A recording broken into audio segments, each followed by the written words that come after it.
asalaamaaleykum wa rahmatullah mbokki Pastef UK Worldwide seen mbokk seen xarit Adjuma Ka ñoo ngi dellu siwaat di dalalaat kenn ci ñun muy Abdourahmane monsieur le maire Abdourahmane wala notre futur maire Abdourahmane Tamba nga xam ne moom mooy tête de liste fële ci commune u Bounkiling moom la ñuy dalal tey. gis ngeen ni démb ñoo ngi dalal le président conseil départemental bu Bounkiling tey nag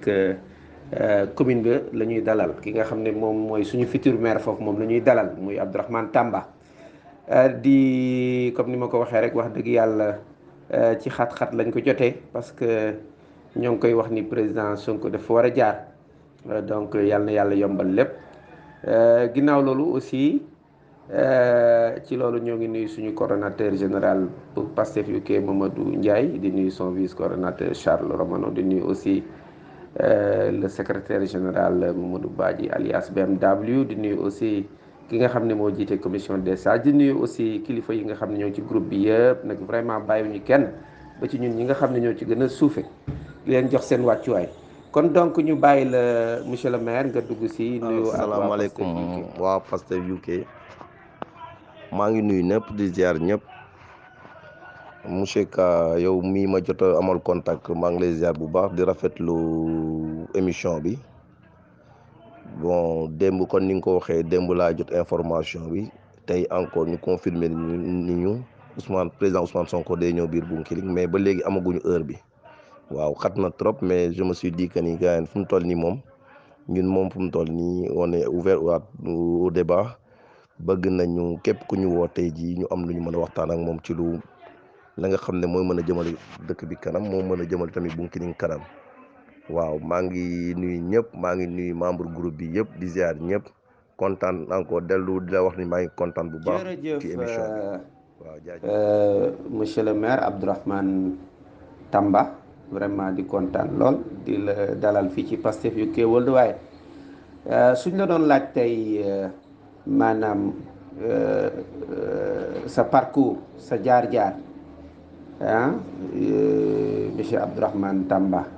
tey lan nga ñuy wax ci sa jaar-jaar sa parcours fan nga jaar. waaw maa ngi tey fii nga toll. jaajëfal question bu baax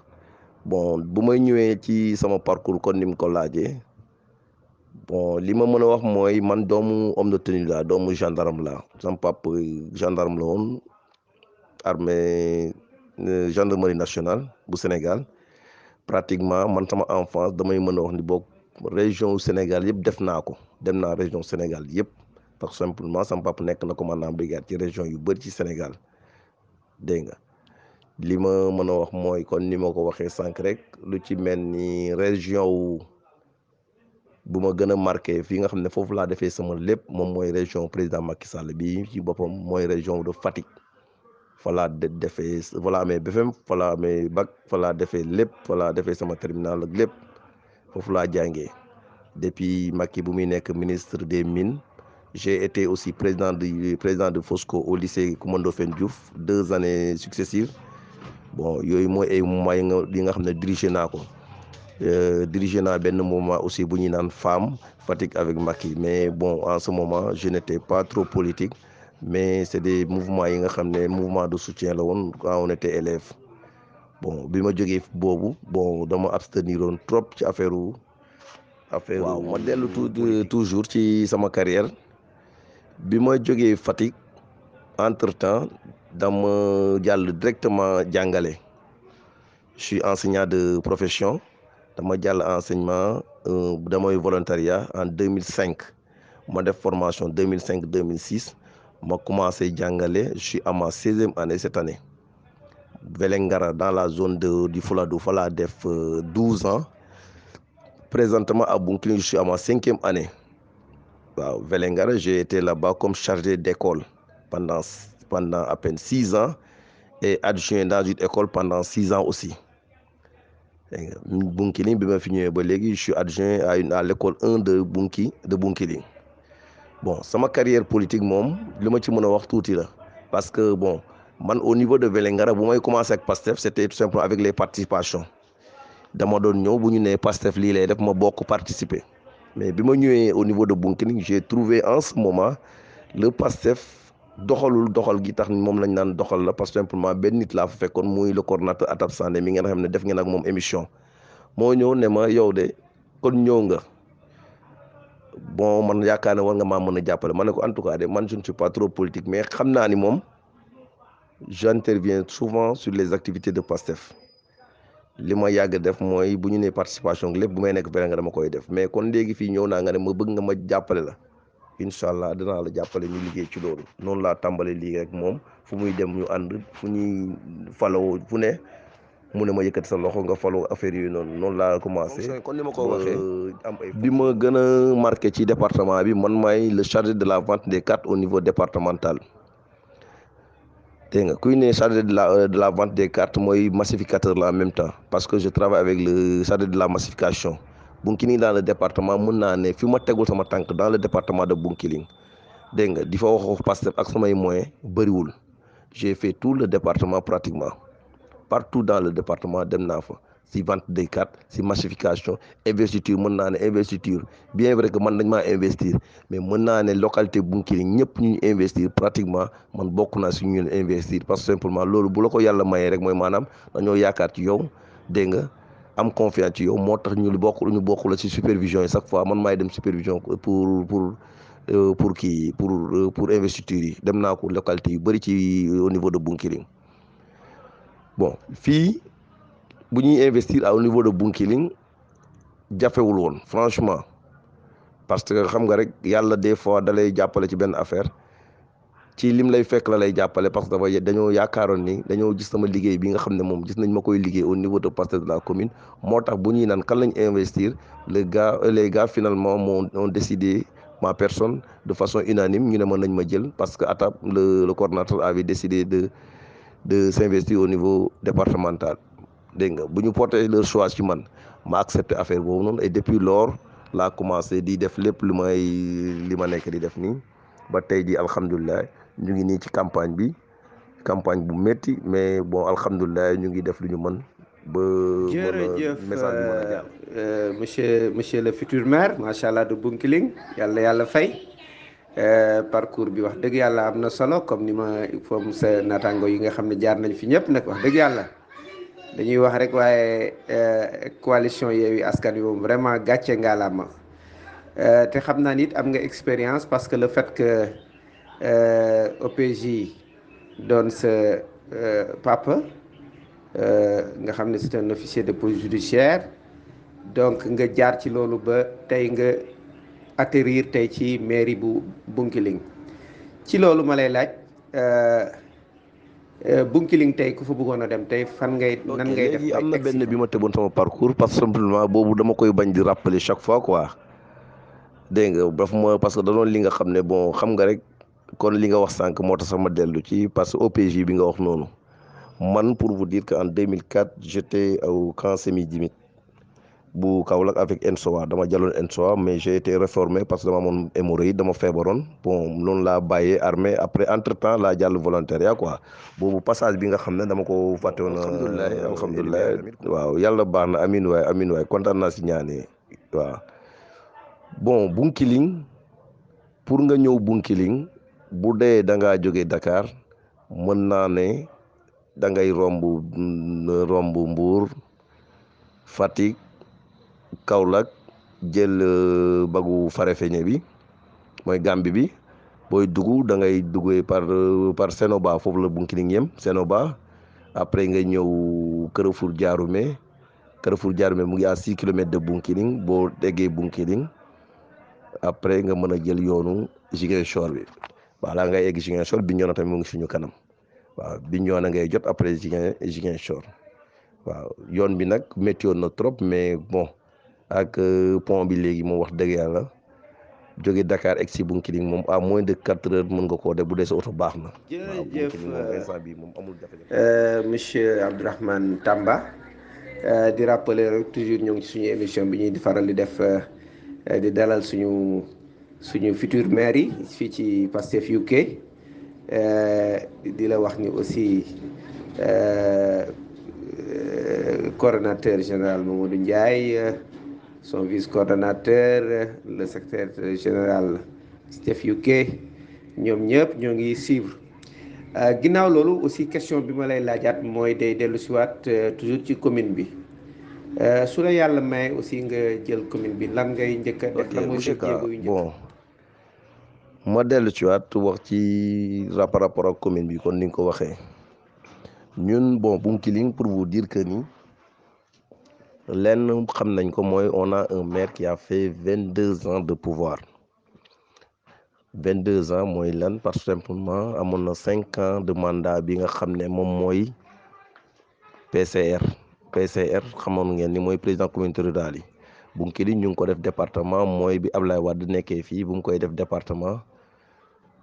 bu muy def fichier bi entre région de Kolda ak création région de Sédhiou bi waa ji def na PCR pendant 5 ans def na 3 mandats wu maire après mu def benn mandat bi ci 3 mandats yu maire yi mooy 5 ans 3 fois 15 lay doon ak 5 ans yu kii mu tudd yu PCR bi mu nekk 20 ans plus 2 ans yi nga xam ne moom mooy dérogation parce que élection mairie dañ ko repousser ba 2 ans après waa ji def na fi 2 ans 22 ans fu mu toll nii ñun tey suñu problème mooy ñun tey suñu premier objectif mooy jéem ko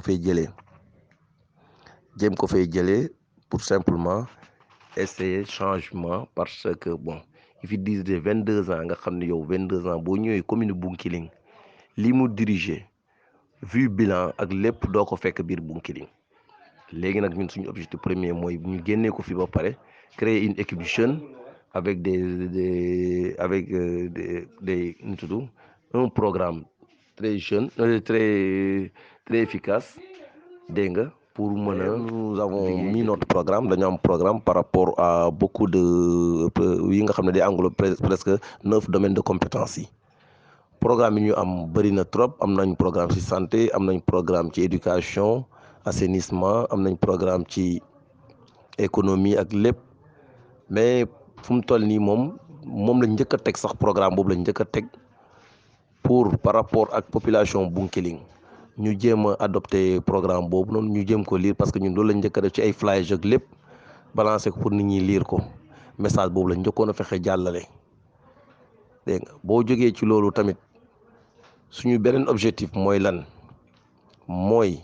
fexe ba ñi nga xam ne ñoom ñoo yàgg gérer dëkk yi fu mu toll nii mooy à commencer par les partis comme les partis PDS ak APR fexe ba ñoom bu ñu amaat doole wala bu ñu tegaat benn loxo ci benn commune Bounkiling fu mu toll nii ñun ñaari adversaire la ñu am dañu am adversaire PDS amaat adversaire u APR fu mu toll nii PDS lañ fi bëgg a jëlee parce que simplement PDS dañoo yàgg ci dëkk bi mais encore fexe tamit ba APR bi nga xam ne moom lañ fi nekkal ñu fexe ba ñoom it bu ñu jël commune bi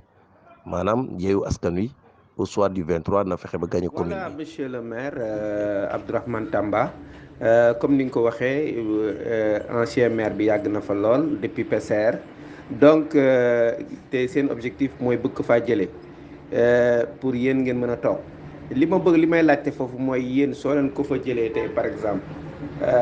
maanaam lan ngeen jàpp ni yéen war ngeen faa mën a def côté defar kon ni nga ko laajee sànq defar commune bon métti na méttiwul parce que simplement que il suffit que détournement d'objectif bañ a am rek mën ngaa defar li ngay defar ñun loolu moo fi nekk parce que simplement vu le budget qui est voté chaque fois on voit que budget bi boo ko comparé ak réalisation du doon benn maanaam dañuy voté budget ba pare am benn détournement d'objectif bi nga xam ne fi ñu ko waroon def duñ ko fa def ñoom ci social lañ koy def alors que trop de social tous les développements ñoom clientèle politique la ñuy jël tout ce qu'on vote dans le budget là dañ koy jël di ko joxe boo waxee ñu ne la c'est le président de la République en question qui ne veut pas une mairie qui n'est pas au pouvoir moo tax defu fi dara mais y a les réalisations de l'État et les réalisations d'une mairie boo gisee ngay mën a voter budget ngay mën a am li ngay yaakaar ne moom nga ko mën a def kon moom loolu au moins nit ñi nañ ci teg bët ba pare mais dafa am problème transparence dafa am problème gestion et puis encore le problème de Bounkiling c'est que y a un vote très très très ethnique qui parle de vote ethnique parle de social parce que simplement ñooñu muy defar social bi d'habitude ce sont ses parents le maire PDS bi ma lay wax nii finalement on a trop duré dans cette souffrance là bon population bi nag heureusement que ren population bi ak électorat bi ni ngand na y a trop d'étrangers les gens ont compris les gens sont pour le changement et incha allah les gens sont en train d'adopter notre programme te bu ko yàlla defee incha allah xam naa ne ils vont essayer monsieur le maire ci réponse yu am solo yooyu nga ñu indil yal na yàlla fay léegi acte 3 de la décentralisation boobu nga mujj tudd léegi lan ngañ ci mën a wax ci lu leer pour buñ ko fi jëlee fu mu toll nii ñun lenn mën nañ ko def Bounkiling boo xoolee département Bounkiling commune Bounkiling sax laa bëgg a wax commune Bounkiling amul benn ruelle bi nga xam ne mën nga fa maanaam gis nga bu dul tali principal bi tey jii nii laa wax nii yoon yi même du remblai du leneen mais amul benn yoon bi nga xam ne mën nga faa dawal Jakarta ba egg sa kër amul benn yoon bi nga xam ne oto mën na faa wàcc présentement on a tous les problèmes du monde même pour def campagne caravane au niveau de la commune parce que simplement oto bi nga jël sax mënul wàcc ci benn dëkk dégg nga loolu fu mu toll nii c'est un problème bi nga xam ne mu ngi fi yaa ngi dégg boo ñëwee ci problème gestion kon ni ma la ko waxee d'abord transparence ñun moom lañ soxla ci suñu gestion transparence moom lañ soxla suñu gestion bilan soxla nañ ko suñu gestion lépp loolu nga xam ne moom nga voté ak lii moom nga ko yéene defar nga fexe ba defar ko ba nit ñi buñ ko gisee teg ci bët dégg nga ñun santé boo demee fu mu toll nii dégg nga notre hôpital souffre dégg nga souffre de lits souffre de médicaments ak lépp fu mu toll nii loolu mooy problème bu gën a nekk ci kii bi ci commune bi boo jógee ci loolu tamit nga dem ci éducation la commune dañuy joxe cahier mais cahier avec les 4 écoles de la commune bu ñu distribué woon tey cahier tu ne verras nulle part fi nga xam ne cahier dina doy xale yi ba ku nekk am 3 cahiers dégg nga te pourtant c'est possible mën nañ defee de telle sorte que parents dañ leen noppal ci fourniture ak yooyu noonu dégg nga journée d'excellence dégg nga kon ci domaine boobu lay yëngu muy enseignement journée d'excellence amul fenn fi nga xam ne dañ fa teg journée d'excellence ren sax lañ ko def parce que xam nañ ne année électorale la boo demee ci récompense su enseignant le meilleur enseignant n'est jamais récompensé à Bounkiling dégg nga kon santé ni ma ko waxee woon sànq dama am kii bu ma tëboon journée de consultation gratuite parce que simplement moom son privilège c'est quoi payer des ordonnances alors que tey jii nii chaque année wala chaque 6 mois boo doon andi des professionnels de la médecine nga leen di defloo ay journée ay caravane médicale yi nga xam ne consultation gratuite la di nga détecter feebar yi dinañ détecter feebar yi nga xam ne nañ leen may garab de telle sorte que moom social bi muy jël di jënd ordonnance dina mën a wàññeeku ñu bëri wala na xaj ci leneen réponse yu am solo yooyu beneen question bi ma lay posé mooy aussi su leen yàlla maye aussi ngeen jël commune boobu nga xam ne mooy Bounkiling léegi lan ngeen fas yéene defal aussi la population de Bounkiling maanaam ci wàllum assainissement wàllu defal leen ay hôpital defal ay lycée ak yooyu soo ci mënee ñëwaat daal dina gën a baax incha allah. ci domaine u école kon ni ma ko waxee am na école yu bëri yi nga xam ne fii fu mu toll nii sur les 4 écoles de la commune 2 yi la ñu clôturé am na 2 écoles yi nga xam ne clôturé wuñ ko fu mu toll nii loolu ñun fas yéene nañu fexe ba ñoom ñu am ay toilettes yu baax am clôture bu baax dégg nga am sécurité ak ay buntu yu baax dégg nga boo jógee ci école yooyu noonu comme ay lycée ak yooyu noonu loolu du suñu domaine. ñun la mairie ne gère que l'élémentaire comme la mairie ne gère que l'élémentaire y a des daara modernes qui amuñu sax locaux am na daara moderne parce que Bounkiling kon lañ koy waxee c'est une ville religieuse bi nga xam ne bon ñu bëri alquran lañ gën a kii parce que tout simplement on a même une école FA bi nga xam ne moom la ñuy yëngu quoi ñu bëri ci moom la ñuy dem quoi élèves yu bëri fa la ñuy jàngee boobu tey jii nii booy intervenir tey il faut que nga intervenir tamit ci daara moderne yi pour nga moderniser ko de telle sorte que seen maître yu fay nekk di nga fexe ba am récompense bi nga leen di jox pour motivation pour ñu mën di jàngal xale parce que ñëpp bëgguñu école rek dégg nga boo demee ci fourniture yi fexeel ba fourniture yi mot élèves yëpp nga yombalal parents yi parce que Bounkiling comme ni ma ko waxee dafa doon dëkk bi nga xam ne tey ñu bëri seen loxo jotul gannaaw léegi nag boo bëggee jox leen xaaju fourniture ne leen beneen xaaj bi ñu jënd ko da leen di day métti trop si ñun fexe boobu matériel scolaire bi mu doon une priorité ba pare mu doon mu suffisant loolu tamit suñu priorité la. santé kon ni ma ko waxee sànq fexe ba xool nécessité ñi nga xam ne soxla nañ ko dëgg-dëgg nga intervenir ci ñoom pour nga mën di leen jàppale ci côté médecine ngay fexe bay créer ay journée de consultation gratuite chaque 6 mois. monsieur le maire mooy Abdourahmane Tamba di la santaat bu baax a baax di la gërëm aussi ci acceptation bi nga accepté def ak ñun émission bi fii ci Pastef UK. ginnaaw loolu aussi da nga ni ci wàllu lycée yi du seen domaine mais est-ce que aussi réellement est-ce que du population bi aussi ngeen fas yéene liggéeyal parce que population bi aussi mun leen xool aussi xale yi des fois ñuy souffrir di def ay kilomètres wala di def ay déplacement ci yeneen ni commune wala yeneen ni département pour mën fa am lycée te fekk na aussi ñi leen war a jàppale wuñu leen mais loolu aussi est-ce que yéen war leen cee xar seen tànk tubéy pour lépp lu population bi soxla rek yéen assainissement dañuy fexe ba tey jii nii quartier yi fexe ba ay auto de ramassage de déchets fexe ba tamit chaque quartier ak chaque rond-point nga fexe ba teg ci ay points de collecte yi nga xam ne c'est pour collecter saleté ak affaire yooyu noonu mais fii biir Bounkiling amu fi amul benn équipe bi nga xam ne ci loolu lay yëngu dégg nga ay bale la ñuy bale te yoon national bi la ñuy tey bale diggante mairie bi ak marché bi fa la ñuy yem am na quartier yi nga xam ne tey jii boo fi duggee tey doo xam nooy def dégg nga fexe ba ràmbale yoon yu bëri kon bon ñoom dañuy naan seen budget chaque fois mënuñu see defar ay tali mais xam naa ni moom defar fi yoon bi nga xam ne laa lay wax nii mën nga koo ràmbale ba nga xam ne nit ñi mën nañ see daw moom bon nit mën na cee aussi monsieur le maire toujours di la laajaat rek toujours ci wàllum Bounkiling par exemple lan moo ëpp ci li ñuy dunde maanaam ci yéen ci Bounkiling ci mbay la ñuy dundee wala napp wala càmm fan ngeen jàpp ni yéen soo leen ko exploité seen di ngeen gën a am revenu yoo xam ne dina mën a doxal côté lycée kon ni nga ko waxee nii tey jii maire mën naa xëy ne carrément ni sama budget mën naa am li nga xam ne mën naa ko jël may lycée bi benn classe kon effectivement école lycée Bounkiling ba léegi am nay classes yi nga xam ne ay abri provisoire lañu mën nga am benn yéene bi nga xam ne mën nga koo jël ne école Bounkiling bëgg naa leen may benn classe loolu yëpp ci waxtaan la ci bi ngay voté sa budget la loolu yëpp mën nga ko cee boole ne dama leen may benn classe te boo ko defee chaque année xam naa ne école bi moom dana bëri dina au moins dina am monsieur Abdourahmane Tamba depuis Bounkiling donc bon enfin man damay wax ni rek il faut li jiitu ci ki nga xam ne day liggéeyal askan wi mooy mu am benn esprit d'ouverture wala esprit de créativité perpétuelle continue en fait mooy fexe yaatal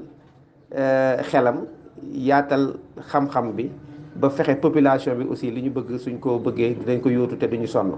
voilà loolu lañ ci jublu donc sama beneen question day dellu siwaat tey yéen maanaam fan ngeen xalaat jëlee ay financement pour am na li nga xam ne tamit dama lay bëgg a wax ni le lycée de Bounkiling dafa lycée ak CM la am na concentration bi nga xam ne tey jii nii fu mu toll nii boo ñu sañoon dégg nga côté sud bi noonu mooy ca biir noonu parce que lu tax tey jii ñuy dem ba def ay journée continue parce que am na élèves yi nga xam ne dañoo jóge fu sori dégg nga moo tax ñuy def journée continue mën nañ def extension de telle sorte que dañuy jël benn lycée tabaxu fee ca sortie ba dégg nga xam ne ñeneen ñi di jógee si yeneen dëkk yi mën nañu beneen CM laa bëgg a wax tabaxu ci benn côté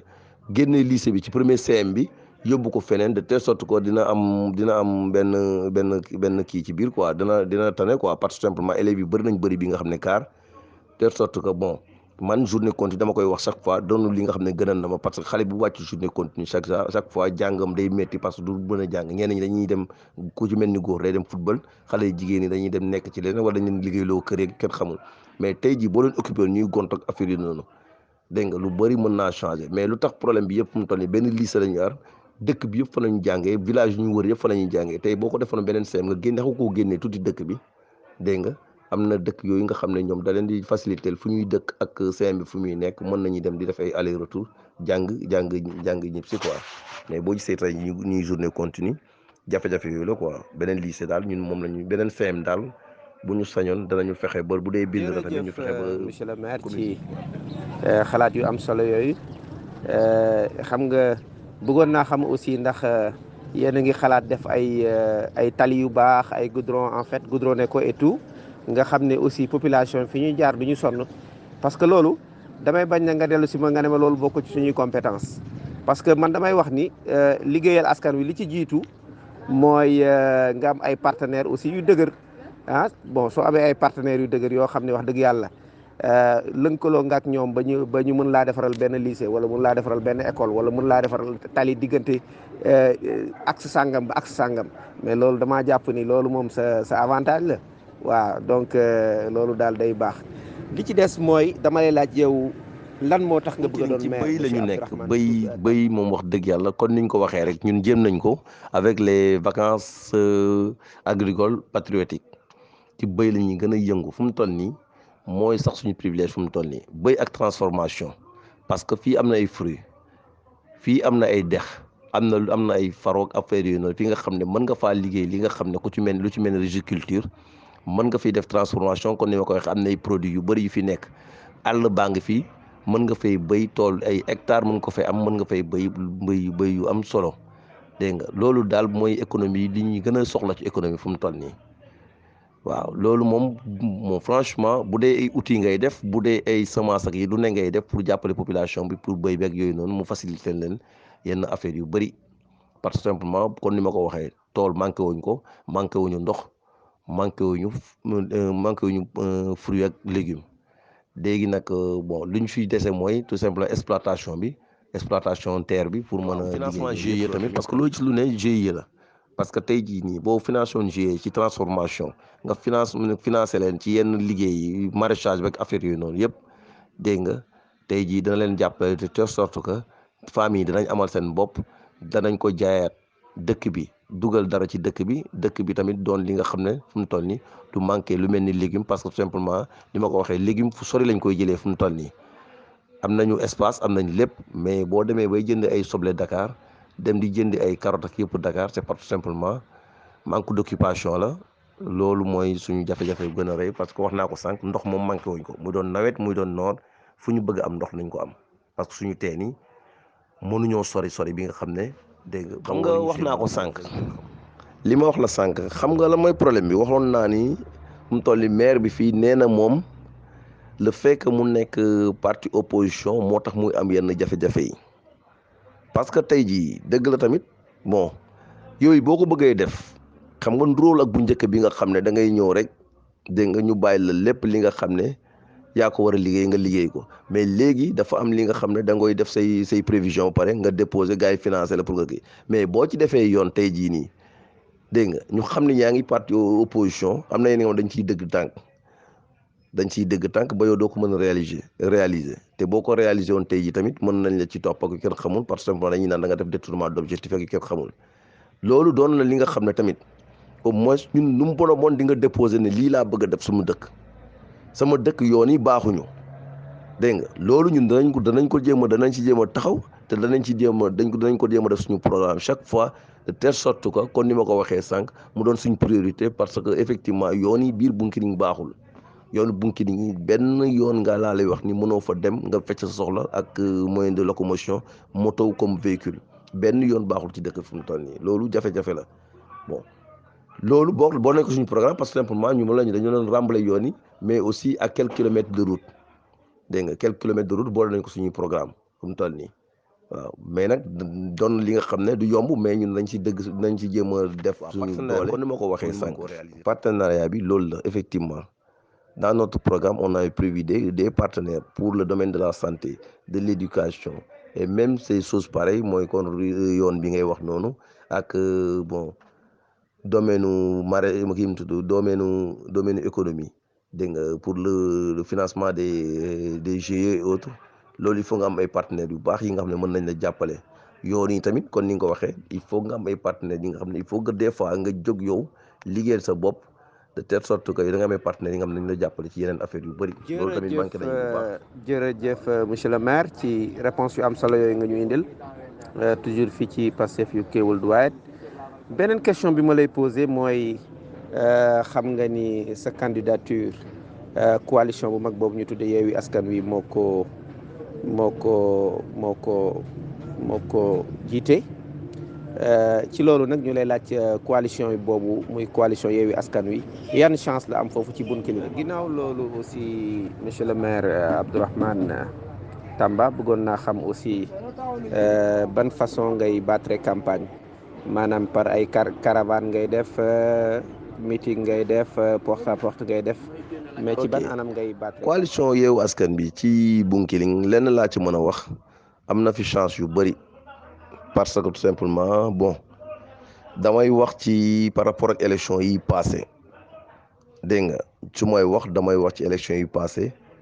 coalition Yewwi Askan Wi dañoo am ba ci biir coalition bi mooy ci parti bi ma bokk muy parti Pastef dañoo coalition bi dafa am candidat bi nga xam ne mu ngi jógee ci parti Pastef mooy man mii dégg nga maa ngi jóge ci parti Pastef élection 2019 yi passé avec mooy ñi may wax ni tey jii parce que amuñu woon candidat mooy le PDS local bi may wax ni ñoom ñoo nekk au pouvoir amuñu woon candidat ils sont venus travailler avec nous ñoom la ñu liggéeyal élection yi passé ba alhamdulilah au niveau de la commune de Bounkiling le parti Pastef avait gagné les élections passées parti Pastef boobu tey moo nekk ci coalition Yewwi Askan Wi léegi suñu adversaire yi may wax ni tey jii ñii ñëwoon ñu bëri ànd ak ñun liggéey ba ñu gagné élection yi tey jii ni chance bu ñu am mooy ñu bëri tey delluwuñu ñu bëri dañoo préféré ñëw liggéey ànd ak liggéey ñu parce que simplement gis ñu avenir seen parti ñu bëri moo tax ñu fekk suñu yaakaar ne fii lañ mën a gisee seen bopp moo tax ñu ngi liggéey ak ñun fu mu toll nii léegi nag ñun suñu chance yu bëri ci loolu la nekk fu mu toll nii parce que APR boo ko xoolee bon fii bon ils ont deux listes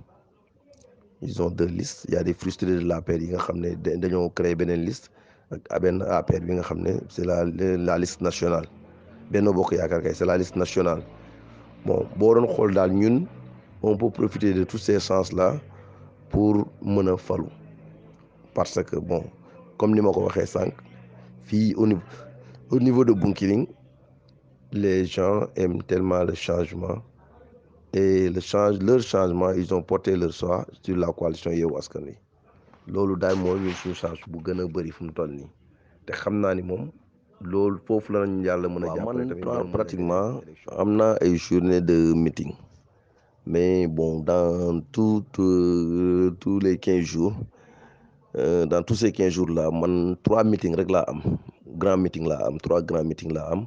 mais man li ma accentué lu baax mooy ci porte à porte ak ci ay tey débat moom jour bu ne dama koy def la nuit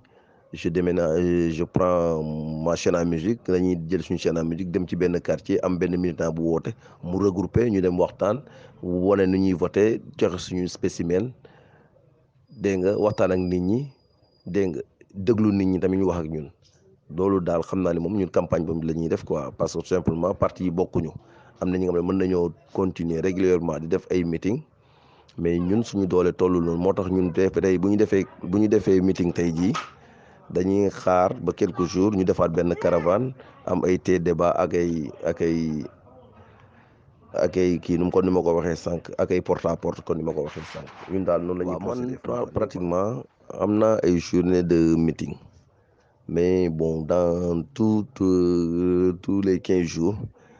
dans tous ces 15 jours là man 3 meetings rek laa am grand meeting laa am 3 grands meetings laa am mais man li ma accentué lu baax mooy ci porte à porte ak ci ay tey débat moom jour bu ne dama koy def la nuit je déménage je prends ma chaîne à musique dañuy jël suñu chaîne à musique dem ci benn quartier am benn militant bu woote mu regroupé ñu dem waxtaan wane nu ñuy voté joxe suñu spécimen dégg nga waxtaan ak nit ñi dégg nga déglu nit ñi tamit ñu wax ak ñun loolu daal xam naa ne moom ñun campagne boobu la ñuy def quoi parce que tout simplement parti yi bokkuñu am na ñi nga xam ne mën nañoo continuer régulièrement di def ay meeting mais ñun suñu doole tollu noonu moo tax ñun tey bu ñu defee meeting tey jii dañuy xaar ba quelques jours ñu defaat benn caravane am ay té débat ak ay kii nu kon ni ma ko waxee sànq ak ay porte à porte kon ni ma ko waxee sànq ñun daal noonu la ñuy jërëjëf notre futur maire Abdourahmane Tamba de la commune de Bounkiling vraiment di kontaan lool ci dalal bi ñu la dalal fii ci Pastef UK. ginnaaw loolu xam naa ne question bu mujj bi ma lay posé mooy après ñu bàyyi la nga te nuyoo tàggatoo incha allah ak bokk yëpp say xarit say am di jàmm ñëpp. question bi ma lay posé bu mujj bi mooy ana lan moo tax nag léegi nag Abdourahmane Tamba bëgg a doon maire. waaw mooy li may wax rek gis nga tey jii ñun boo déggee tey ñii ñuy naan carrément ne Ousmane Sonko dafay gagné élection yi passé Ousmane Sonko c'est pas sa première fois muy ñëw Bounkiling ñoom Kolda ci boppam bii passé ñun fii fu mu toll nii xale yi dañoo defe ne ni dafay romb day romb du ñëwaat booy dañoo fexe ba taxawal ko bien vrai que 1 heure moins la woon booy taxawal nañ ba mu nuyoo ba mu diggaaj ñu di dee ñëwaat mooy ñëwam bu ñuy préparé nii tey Ousmane Sonko année bu muy gagné élection en 2019 ñëw na ba biir Bounkiling ñëw na dooleel ñu ñëw na wax ak population bi Bounkiling kon c'est pas la première fois mu fiy ñëw population Bounkiling tey jii nii war nañu delloo njukkal président Sonko kon président Sonko tamit war na leen delloo njukkal bu baax parce que population bi nga xam ne tey jii nii ils sont toujours fidèles au président Ousmane Sonko moo tax ñëwaatam fii c'est tout simplement nous aider à nous renforcer tout simplement pour acquis yi ñu fi defoon mu mën a continuer ñu mën a gagner élection yi nii loolu surtout ñun moom la ñuy ñaan quoi waaw moo tax ñu bëgg mu ñëwaat fii mais du caageen mosu fee ñëw xam na bu baax population Bounkiling fu ñu toll ci moom xam na bu baax liggéey bi ñuy liggéey ñun ci département bi ci moom xam na bu baax njiit yi nga xam ne muy Atab Sané mi nga xam ne tey jii boo doon ne Pastef national dégg nga ci 300 personnes yi nga xam ne ñoom ñoo njëkkee commencé Pastef Ousmane Sonko booy lim du ko tëb parce que tout simplement xam na ko bu baax xam na ko bu parti bi eggul fenn kon moo tax am na considération ci bu baax ci Bounkiling